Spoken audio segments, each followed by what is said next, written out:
Hello and welcome to another episode of Inside DFINITY.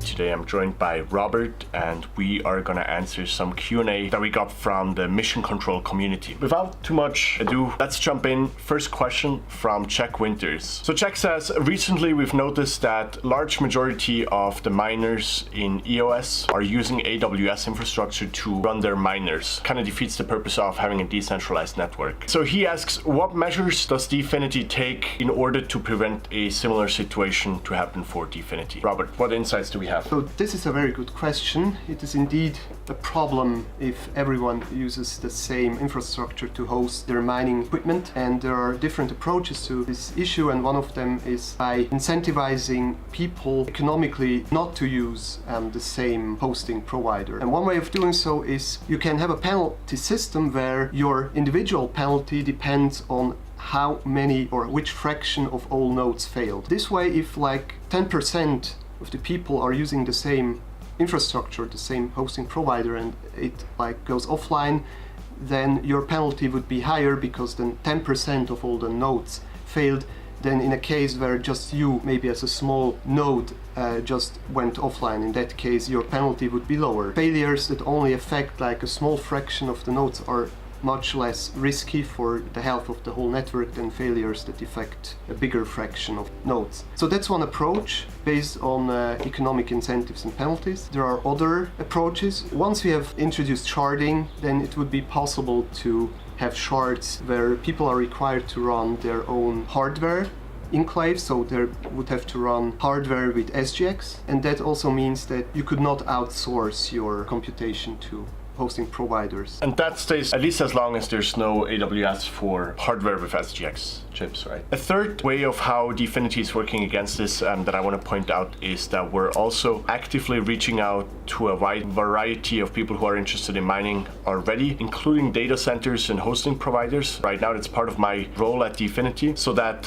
we can guarantee at the launch of the network that there's a pretty wide and broad support for the network and not just individual miners who host their hardware on AWS or one of the big cloud providers. So 3 things: sharding with specialized hardware, a large number of different hosting providers at the network launch, and third, economic incentives that discourage you from using a large cloud provider, which could result in a failure of a big chunk of the total infrastructure for the network at any one point. And one more idea that Robert just had right now: discourage people from outsourcing data by using or applying a scheme where you are forced to combine your private key with the data that you are outsourcing, which means that you would have to trust the provider, the cloud or hosting service, not to abuse your private key. So that could be a partial solution which would like at least discourage people from outsourcing their mining to non-trusted third parties. Great, so a total of 4 ways of how we're trying to deal with that problem. Thanks a lot for the question, Jack. And moving on, so we have another question from a first-timer. His name is Fulco. Fulco asks,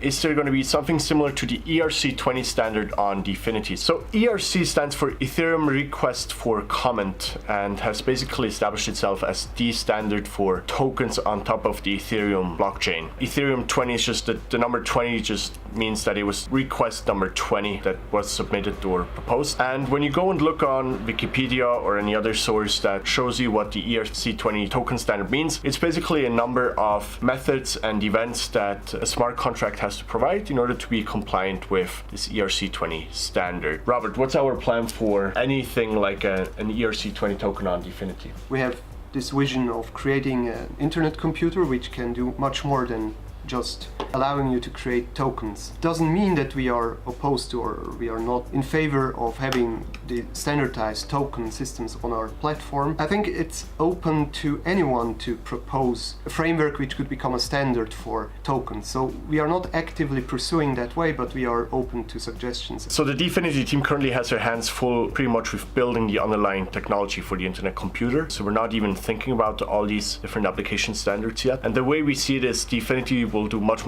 more than just being a token network, so we're not focusing too much energy on providing such a standard. If someone wants to to provide a protocol that is very close to ERC20 but works with DFINITY. They're open to do so, and we'll see in the future if that's going to become a popular use case of the DFINITY blockchain or not. And with that, on to our third question for today, which comes from Christo. Will the Haskell to WASM compiler support GC? Now maybe Robert, before we answer the question, what does GC mean in this context? In Haskell, garbage collection is very important. It means that the compiler needs to remove all data from the memory which are not used anymore for any purpose, because if that's not done, then the amount of data can quickly become untreatable or untractable. And it's particularly important in Haskell because Haskell, as a functional programming language, uses like immutable data. That means that if you have some recursive call or some function that calculates a value in multiple steps or iterations, then for every step of your calculation there would be a new entry or a new data point in your memory, because your Haskell doesn't change the value of one variable, because that's not the philosophy or not the way how Haskell works. So garbage collection means that the compiler offers an automatic way to remove unused data from memory, and it is very important in Haskell, even more important than in imperative programming languages.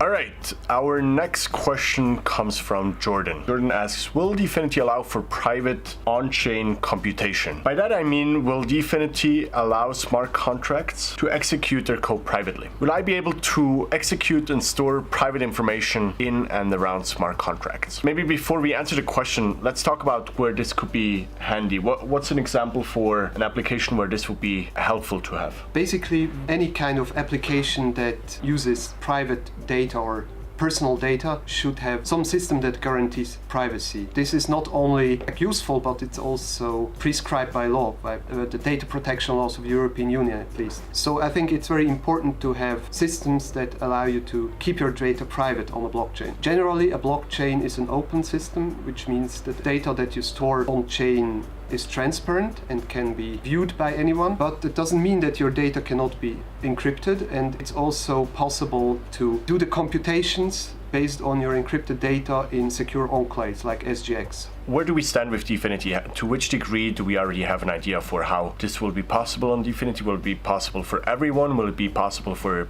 a potential subset? What's our strategy as of today? In DFINITY, there will be shards that will use SGX enclaves, which means that your smart contracts execution could be done all in private on such shards. That's our plan for the future. So I think I've mentioned it in a previous video, so we definitely have this on our roadmap, but it's probably not going to be something that we will release in version 0.1, the first public release. And so therefore we have not figured out all the details in what we're going to do and how we're going to do it, but we do understand the need of our users and developers. Let's jump on to the next question. So Dylan Miller, who's also frequently active in the mission control group, asks the following question. He's watched the October of last year video with Dominic, where Dominic describes our first testnet. In there, Dominic talks about the use case where you could run a website from a DFINITY actor or smart contract or whatever you want to call it, web-canister. And Dominic mentions that this canister can hold all the data, HTML, JavaScript, and all the relevant execution code, and could make it available to a browser. Dylan asks, can we explain in a bit more detail how this would work both on a technical side and also how updates would work? How would you